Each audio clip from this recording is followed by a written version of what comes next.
Hey guys, my name is Anuj Kumar Sharma and welcome to अपनी कक्षा। तो लास्ट वीडियो में हमने बात की थी यार डेटा टाइप्स एंड वेरिएबल्स के बारे में। आज हम बात कर लेते हैं टाइप कास्टिंग की। तो type casting is when you assign a value of one primitive data type two another type. तो इसका मतलब क्या हुआ, मतलब जब आपके पास एक डेटा टाइप है और उसकी वैल्यू को आप दूसरे डेटा टाइप में असाइन करना चाहते हो तो आप टाइप कास्टिंग करते हो, एक टाइप को दूसरे टाइप में कास्ट कर देते हो। ठीक है, तो टाइप कास्टिंग यार दो टाइप की होती है यहाँ पे हमारे, एक वाइडनिंग और एक नैरोइंग। मतलब एक होती है ऑटोमेटिक टाइप कास्टिंग जो आपका कंपाइलर अपने आप कर देता है, जिसको आपको टेंशन लेने की जरूरत नहीं होती है, और एक होता है जो आपको मैन्युअली करना पड़ता है। ठीक है, तो सबसे पहले यार इसकी बात कर लेते हैं ऑटोमेटिक टाइप कास्टिंग की। तो आपको यहाँ पे दिख रहा होगा byte can be easily type casted to short, short can be type casted to char and char can be into int. तो ऐसे करके यहाँ पे बॉक्सेस बना रखे हैं। तो इसका मतलब क्या हुआ कि जो बाइट के अंदर जो भी वैल्यू होंगी उनको आप शॉर्ट में ईजिली डाल सकते हो। ठीक है, शॉर्ट के अंदर जो भी वैल्यूज़ होंगी उनको आप कैर में डाल सकते हो, कैर में जो भी वैल्यूज़ होंगी उनको आप इंट में डाल सकते हो, इंट की वैल्यूज़ को लॉन्ग में, लॉन्ग की वैल्यूज़ को फ्लोट में डाल सकते हो और फ्लोट की वैल्यूज़ को डबल में। इसका मतलब ये नहीं है कि आपको सीरियल में ही चलना है, आप शॉर्ट की वैल्यू को डबल में भी डाल सकते हो। ठीक है, इंट की वैल्यू को भी डबल में डाल सकते हो, आप लॉन्ग की वैल्यू को भी डबल में डाल सकते हो। ठीक है, तो और बूलियन की वैल्यू को आप किसी में और में टाइप कास्ट नहीं कर सकते। तो इनका एक छोटा सा एग्जाम्पल देख लेते हैं यार कोड में जाके। तो इक्लिप्स में आया मैं, सोर्स में राइट क्लिक किया, इसमें एक नया पैकेज बना लेते हैं। राइट क्लिक किया, न्यू पैकेज, इसका नाम रख देते हैं टाइप कास्टिंग। तो यार इनका नेमिंग कन्वेंशन ये होता है पैकेजेस का कि जो सबसे पहला लेटर होता है वो स्मॉल होना चाहिए और उसके बाद वो कैमल केस फॉलो करना चाहिए। इसका मतलब हर वर्ड के बाद जो नया वर्ड स्टार्ट हो रहा है उसका जो पहला लेटर है वो आपको कैपिटल रखना है। ठीक है, तो वो होता है कैमल केस। तो कैमल केस फॉलो करेंगे हम। फिनिश कर दिया तो एक पैकेज बन गया। पैकेज सिंपली एक सोर्स फोल्डर के अंदर आपका एक दूसरा फोल्डर बन गया। ठीक है, अब इसके अंदर हम अपनी एक नई जावा क्लास बनाएंगे, इसका नाम मैं रख देता हूँ टाइप कास्टिंग। और क्लासेस का नेमिंग कन्वेंशन ये होता है कि आपको जो कैमल केस रखना होता है और फर्स्ट लेटर भी आपका कैपिटल लेटर होना चाहिए। ठीक है, अगर मैं यहाँ पे फर्स्ट लेटर स्मॉल करता हूँ तो कोई प्रॉब्लम नहीं होगी, ये भी चल जाएगा। बट देखो यहाँ पे लिखा है type name is discouraged by convention, Java type name usually start with an upper case letter. ठीक है, तो आपको अपर केस लेटर से स्टार्ट करना चाहिए। तो अब यहाँ पे कोई वार्निंग नहीं आ रही, हिट कर दो, पब्लिक स्टैटिक वॉइड मेन भी चाहिए आपको और फिनिश। अब आपकी यहाँ पे एक जावा क्लास बन गई है। तो ऑटोमेटिक टाइप कास्टिंग की बात कर रहे थे हम, तो मैंने कहा था कि आप जो बाइट्स होती हैं, बाइट लेट से एक्स इक्वल्स टू 4। ठीक है, तो आप इसको ईजीली इंट में भी डाल सकते हो। तो int Y equals to X, ये आपको कोई वार्निंग या एरर्स थ्रो नहीं करेगा और आप इसको सिंपली प्रिंट भी कर सकते हो।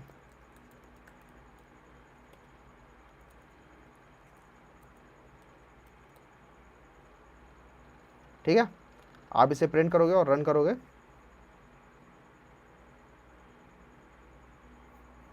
तो यहाँ पे आपका 4 प्रिंट हो गया। सिंपली आप इसी तरीके से आप इंट को आप डबल में डाल सकते हो। तो अगर आपका कुछ इंट है, इंट एक्स इक्वल्स टू 4, तो आप double Y equals to X कर दोगे। तो इसमें क्या हुआ, मैंने इंट एक्स इक्वल्स टू 4 में एक्स के अंदर 4 इंटीजर वैल्यू डाल दी और उसके बाद डबल वाई बनाया और उसके अंदर मैंने एक्स वैल्यू डाल दी। तो इसके अंदर मुझे एक्सप्लिसिटली कुछ डिफाइन नहीं करना पड़ा कि मेरे को एक्स इंटीजर को डबल में डालना है या नहीं डालना, ये जावा का कंपाइलर अपने आप ही समझ जाता है। ठीक है, तो इसीलिए इनको ऑटोमेटिक टाइप कास्टिंग कहते हैं, ये ऑटोमेटिकली हो जाती है। और यहाँ पे आपका जो इंट एक्स था वो था 4, बट डबल में जाने के बाद वो 4.0 हुआ, क्योंकि डबल मैंने पहले बताया था डबल के अंदर डेसिमल वैल्यूज़ होती हैं। ठीक है, तो अगर आप यहाँ पे एक्स प्रिंट करोगे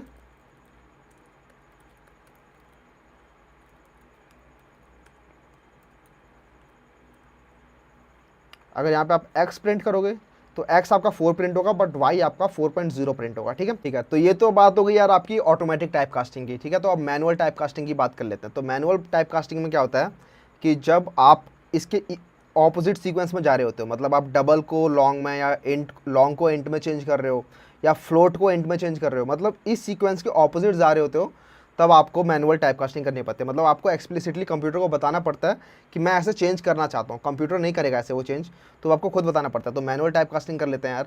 तो यहाँ पे आपको दिख रहा होगा मैनुअल टाइप कास्टिंग को नैरोइंग भी कहते हैं। तो यहाँ पे आपको दिख रहा होगा मैंने double my double equals to 3.14। इसका मतलब क्या है कि माई डबल एक वेरिएबल है जिसके अंदर 3.14 एक डबल वैल्यू जो है वो मैंने असाइन कर दी, ठीक है।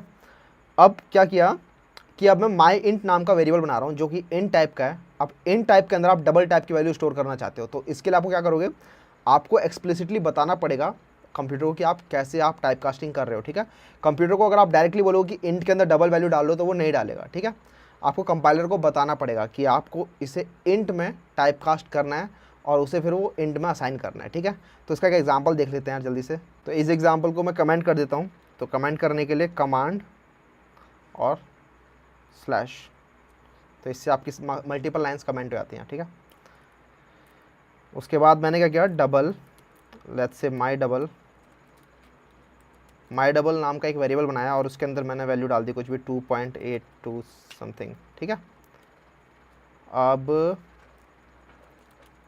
Int my int equals to my double करके देखते हैं।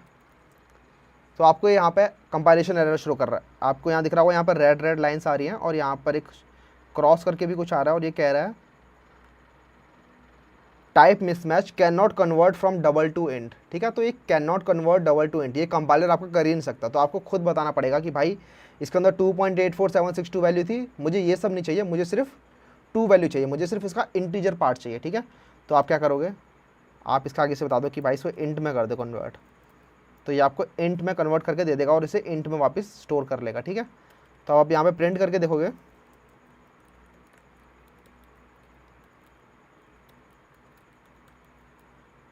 तो माई डबल यहाँ प्रिंट होगा,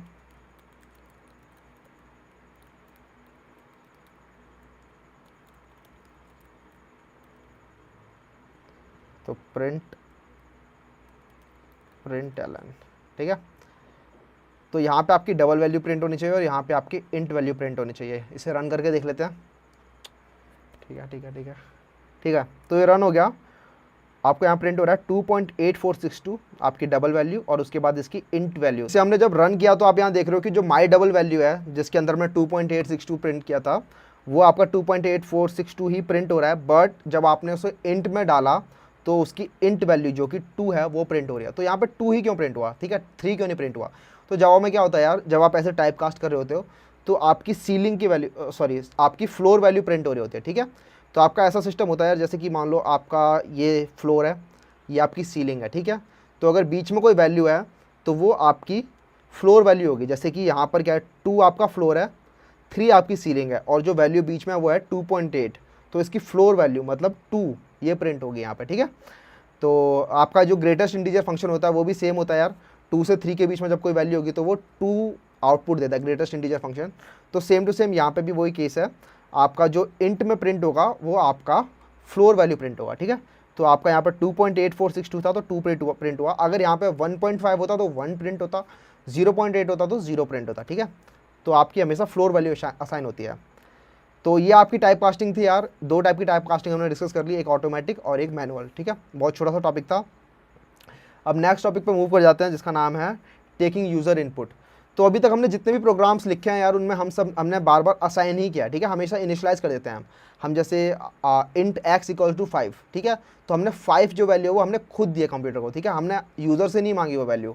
but most of the time क्या आपके सारे प्रोग्राम ऐसे होने वाले हैं जिसके अंदर आप यूज़र से इनपुट मांगोगे, ठीक है, यूज़र से इनपुट मांगोगे, उससे कुछ करोगे। जैसे आपने कोई प्रोग्राम बनाया सिंपल इंटरेस्ट निकालने का, ठीक है, अब सिंपल इंटरेस्ट निकालने के लिए आपको प्रिंसिपल रेट और टाइम चाहिए होता है, principal rate into time divide by 100, ठीक है, ये आपका सिंपल इंटरेस्ट होगा, ठीक है।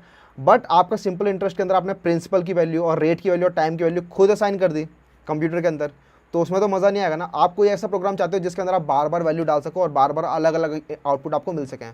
आप चाहते हो कि आप कंप्यूटर को इनपुट दो, ठीक है, आप चाहते हो कि कंप्यूटर आपके इनपुट के हिसाब से बिहेव करे, आपके इनपुट के हिसाब से उसके अंदर अलग अलग आंसर आए। तो उसके लिए आपको कंप्यूटर को बताना पड़ेगा कि भाई रुक जा, मेरी इनपुट का वेट कर, मेरी इनपुट ले और उसके हिसाब से अपनी कैलकुलेशन कर, ठीक है। तो वहाँ पे आपका यूज़र इनपुट का काम होता है। तो हम यूज़र इनपुट कैसे लेते हैं, स्कैनर, आपको यहाँ दिख रहा होगा स्कैनर। तो स्कैनर एक क्लास होती है जावा के अंदर। अब क्लास क्या होते हैं, क्लास के बारे में हम बाद में बात करेंगे, क्लास अगर आपको नहीं समझ में आ रहा तो कोई टेंशन लेने की जरूरत नहीं है। बट स्कैनर क्लास होती है एक हमारी java.util के अंदर। तो java.util एक फोल्डर होता है आपका, जावा जब JDK बन रही होती तो उस टाइम पे ये डिफाइन हुआ था, तो उसके अंदर स्कैनर क्लास होती है, ठीक है। अब स्कैनर क्लास के अंदर कुछ अपने अपने फंक्शंस होते हैं जिनकी हेल्प से हम यूज़र इनपुट ले सकते हैं, ठीक है। अब वो फंक्शंस क्या होते हैं और वो कैसे काम करते हैं उनके बारे में देख लेते हैं। अगर अभी आपको समझ नहीं आ रहा कि ये कैसे काम कर रहा है तो उसकी टेंशन लेने की जरूरत नहीं है यार, अभी सिंपल बस समझ लो कि इनपुट कैसे ली जा रही है, ठीक है। क्लास, ऑब्जेक्ट और जो भी कुछ मेथड्स, फंक्शन, ये सब जो भी हैं इनके बारे में बाद में डिस्कस करेंगे, बट अभी फ़िलहाल के लिए यूज़र इनपुट लेना समझ लेते हैं, ठीक है। तो कोड में आते हैं। तो मैं एक नया पैकेज बनाता हूँ। तो सोर्स पे राइट क्लिक किया, न्यू पैकेज, तो यूज़र इनपुट, फिर से वही पहला केस जो है वो स्मॉल रखा और फिर बाकी कैमल केस।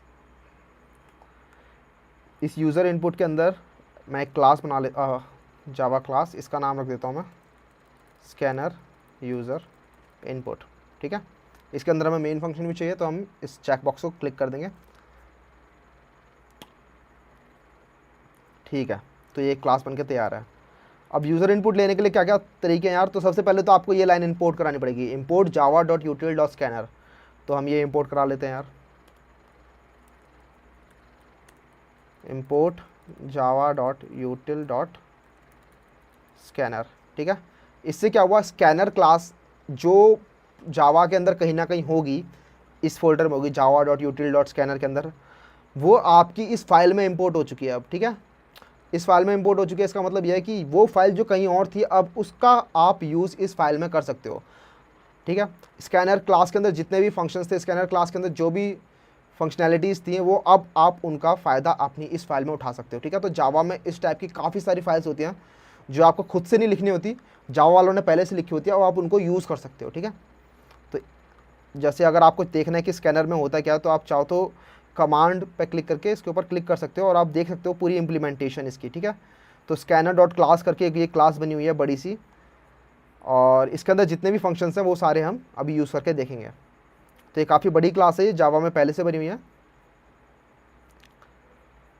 ठीक है। Copyright 2003, 2008 Oracle, all rights reserved. तो इसके अंदर हमें चेंज कुछ नहीं करना होता, ये फाइल हम बंद कर देते हैं, बट आप इस फाइल का आप यहाँ पे यूज़ कर सकते हो, ठीक है। इसके बाद सेकंड स्टेप क्या है, scanner SC equals to new scanner system dot in. अब इस लाइन का मतलब क्या, अभी हम जान लेते हैं क्या हो रहा है। अभी पहले लिखते हैं scanner SC equals to new scanner system dot in. अब इससे क्या हुआ, तो आपने स्कैनर क्लास का एक ऑब्जेक्ट बना लिया, ठीक है। अब स्कैनर क्लास का क्या ऑब्जेक्ट, क्लास ऑब्जेक्ट कुछ समझ नहीं आ रहा होगा, बट टेंशन मत लो यार, ये आपको बाद में क्लियर हो जाएगा। फिलहाल क्या हो रहा है, बस छोटा सा ये जान लो कि स्कैनर क्लास जो है ना, वो आप डायरेक्ट यूज़ नहीं कर सकते, उसको यूज़ करने के लिए आपको एक ऑब्जेक्ट चाहिए होता है। वो ऑब्जेक्ट आपने बना लिया, उस ऑब्जेक्ट का नाम दिया आपने SC भी एक वेरिएबल ही है एक तरीके से, ठीक है। तो आपने उसका नाम दे दिया SC, उसके अंदर आपने पास कर दिया सिस्टम डॉट इनपुट। अब ये पास करना होता है हमेशा, आप इसके अंदर सिस्टम डॉट इन पास करो और आपको एक SC मतलब एक ऑब्जेक्ट मिल जाएगा जिसको हमने SC के अंदर डाल दिया। अब हम क्या कर सकते हैं, हम इसको इनपुट लेने के लिए यूज़ कर सकते हैं। अब जैसे int x equals to SC dot next int मैंने लिखा है यहाँ पे, हम लिखते हैं int x equals to SC dot next int और प्रिंट करा लेते हैं।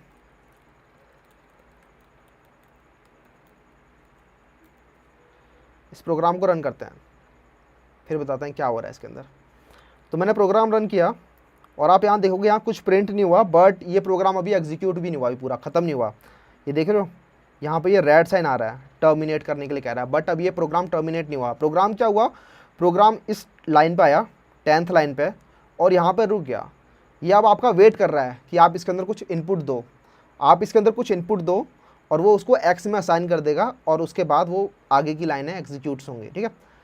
तो हम क्या करेंगे, इसको कुछ इनपुट देते हैं, 6 2 3 4 5 कुछ भी दे दिया, ठीक है। एंटर किया और वो प्रिंट हो गया। तो आप देख रहे होगे यार, यहाँ पे मैंने पहले x में इनपुट लिया और उसको x को प्रिंट करा दिया, ठीक है। तो अभी यहाँ पे क्या हुआ, SC डॉट नेक्स्ट इंट, इसने कुछ किया, ठीक है। इसने क्या किया, इसने हमारी इनपुट लेने का वेट किया और फिर हमारी इनपुट ले लेने के बाद इसने उस इनपुट को x में असाइन कर दिया। तो इसका मतलब ये कुछ कर रहा है। तो यहाँ पे हमने क्या लिखा, SC डॉट नेक्स्ट इंट। तो SC जो ऑब्जेक्ट था अभी काफ़ी सारे फंक्शंस लेके आया अपने साथ, ठीक है। ये अपने साथ फंक्शन लेके आया एक नेक्स्ट इंट। तो नेक्स्ट इंट फंक्शन क्या करता है यार, ये नेक्स्ट इंट मतलब इंट से समझ में आ रहा होगा, ये इंटीजर वैल्यू एक्सपेक्ट करता है, ठीक है। अब आपको अगर आप इसको अगर इंटीजर के अलावा कोई और वैल्यू पास करोगे, अगर आपके अंदर इसके अंदर ए बी सी डी या फिर कुछ और पास करोगे तो ये आपको एक्सेप्शन थ्रो कर देगा, मतलब एक्सेप्शन मतलब ये एरर दे देगा, ठीक है। बट अगर आप इसको इंटीजर वैल्यू दोगे तो ये उसको एक्सेप्ट कर लेगा। अब आप एससी में और भी काफ़ी सारे फंक्शन होते हैं, स्कैनर के अंदर आपको और भी काफ़ी सारे फंक्शंस मिलेंगे, ठीक है। आप सिर्फ इंटीजर नहीं, आप डबल भी ले सकते हो, फ्लोट भी ले सकते हो और कैरेक्टर भी ले सकते हो, और भी काफ़ी वैल्यूज़ ले सकते हो। तो हम देखते हैं और क्या क्या वैल्यू ले सकते हैं। तो सपोज़ आपको डबल चाहिए तो double Y equals to S C dot next double, ठीक है, नेक्स्ट डबल। तो इससे अब आपको नेक्स्ट डबल मतलब डबल वैल्यू आप ये एक्सपेक्ट करेगा आपसे। तो अगर आप इसमें 2 डालोगे तो ये 2.0 मानेगा उसे, अगर आप इसके अंदर 2.1 डालोगे तो ये उसको 2.1 की तरह ट्रीट करेगा, ठीक है। तो आपका ये एससी ऑब्जेक्ट बना है, इस एससी ऑब्जेक्ट के अंदर और भी काफ़ी सारे फंक्शंस होते हैं, हम उन फंक्शंस को देख लेते हैं कि वो क्या क्या होते हैं। तो नेक्स्ट इंट आपने देख लिया, आप इंटीजर वैल्यू ले सकते हो। नेक्स्ट डबल के अंदर आप डबल वैल्यू ले सकते हो। नेक्स्ट फ्लोट के अंदर आप फ्लोट वैल्यू ले सकते हो। नेक्स्ट लॉन्ग के अंदर आप लॉन्ग वैल्यू ले सकते हो। शॉर्ट के अंदर शॉर्ट, समझ में आ रहा है। अब एक होता है नेक्स्ट लाइन, इसके अंदर आप स्ट्रिंग वैल्यू ले सकते हो। मैंने स्ट्रिंग के बारे में आपको बताया नहीं अभी तक कि स्ट्रिंग क्या होता है, बट स्ट्रिंग क्या होता है बेसिकली, आप इसमें वर्ड्स, सेंटेंसेस, ये सब आप यूज़र से इनपुट ले सकते हो, ठीक है। सपोज आपको इनपुट लेना है बनाना या एप्पल, आपको ये सारी चीज़ें इनपुट लेनी है, तो आपका इनमें से कोई भी जो डेटा टाइप अभी तक हमने प्रिमिटिव डेटा टाइप पढ़े थे उसमें कुछ भी ऐसा यूज़ नहीं कर सकते जिससे कि आप एप्पल आप इनपुट ले सको, ठीक है। तो उसके लिए स्ट्रिंग बनाए जो एक नॉन प्रिमिटिव डेटा टाइप है। नॉन प्रिमिटिव का मतलब ये प्रिमिटिव डेटा टाइप्स का यूज़ करके इसको बनाया गया है, और इसके अंदर आप ये वर्ड्स और सेंटेंसेस ये सब आप इनपुट ले सकते हो। बेसिकली एक स्ट्रिंग ऑफ कैरेक्टर्स, समझ में आ रहा है, काफ़ी सारे कैरेक्टर्स का एक साथ आप इनपुट ले सकते हो, उसे हम स्ट्रिंग कहते हैं। तो उसके लिए हम क्या करेंगे, इन सबको हटा देता हूँ मैं, और S C dot next line ये लिया मैंने, इसको मैंने डाल दिया स्ट्रिंग हेलो के अंदर, ठीक है। हैज़ नेक्स्ट लाइन नहीं, नेक्स्ट लाइन, और हेलो को प्रिंट करा देते हैं।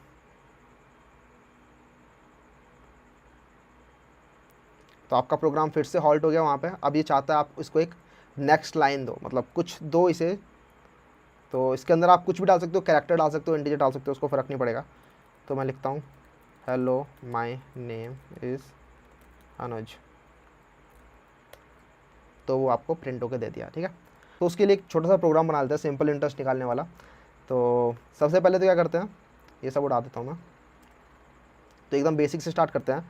सबसे पहले एक छोटा सा प्रोग्राम बनाते हैं जो कि जो प्री डिफाइंड वैल्यूज़ हैं उनका सिंपल इंटरेस्ट निकालता है। तो सिंपल इंटरेस्ट के लिए बेसिकली 3 चीज़ें होती हैं आपके पास, प्रिंसिपल, रेट और टाइम। तो प्रिंसिपल आपका इंट होता है, इंट मान लेते हैं, इंटीजर होगा प्रिंसिपल। तो प्रिंसिपल सो 5000, ठीक है। और रेट आपका फ्लोट वैल्यू में डाल देते हैं, float rate equals to let's say 12.5, ठीक है। तो 12.5% रेट हो गया। ओके, सो आपको मैं ये बताना भूल गया कि जो फ्लोट वैल्यूज़ होती हैं यार, वो आप अगर उनको आप ऐसे इनिशियलाइज करोगे 12.5, तो 12.5 जावा उसे डबल की तरह ट्रीट करेगा, ठीक है। और डबल की तरह ट्रीट करेगा उसे, तो आप डबल को फ्लोट में नहीं डाल सकते, ठीक है। ये मैनुअल टाइप कास्टिंग करनी पड़ेगी यहाँ पर। तो उसके लिए आप या तो ये कर सकते हो, आप इसको बोल सकते हो कि मुझे ये फ्लोट वैल्यू की तरह ट्रीट करो यार इसे, तो ये कर सकते हो आप। या फिर आप एक और चीज़ कर सकते हो कि आप इसके एंड में लिख दो एफ़, ठीक है। इसके एंड में एफ लिख दोगे तो आप इसको जावा को पता चलेगा कि ये एफ का मतलब फ्लोट है, ठीक है। तो ये छोटा सा था कि अगर आपको फ्लोट अगर ऐसे असाइन करना है तो आपको यहाँ पे एंड में एफ लिखना पड़ेगा, ठीक है। तो आपका ये रेट हो गया, और टाइम आपका ईयर होता है, तो ईयर या फिर मंथ्स, तो उसको मैं इंट में डाल देता हूँ। तो लेट्स से 12 मंथ्स हो गए, ठीक है। तो सिंपल इंटरेस्ट जो होगा वो आपका फ्लोट में डाल लेते हैं उसे, सिंपल इंटरेस्ट। तो उसका फॉर्मूला होता है प्रिंसिपल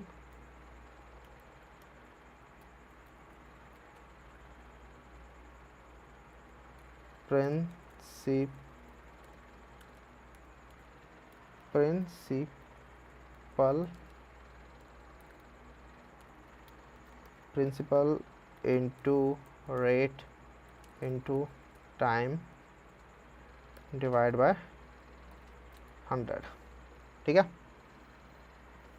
यही फॉर्मूला होता है, principal into rate into time divide by 100, और इसको हम प्रिंट करा देते हैं, system dot out dot println the simple interest is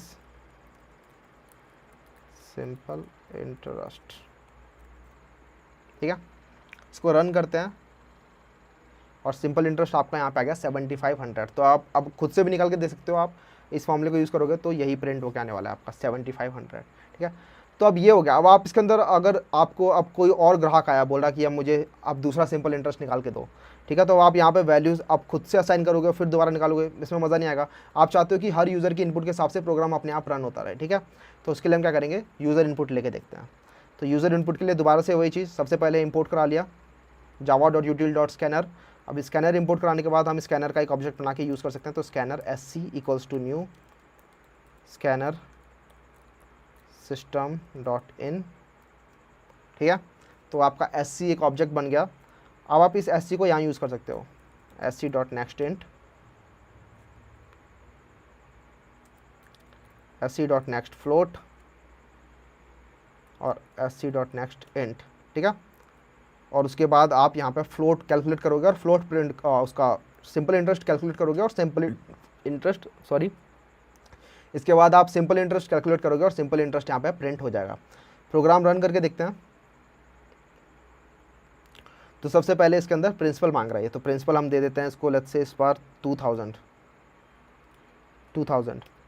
उसके बाद ये मांग रहा है रेट, तो रेट लेट्स से इसको बार देते हैं इसको 8.34, और उसके बाद ये टाइम मांग रहा है, तो टाइम लेट्स से देते हैं इस बार 24 मंथ्स का।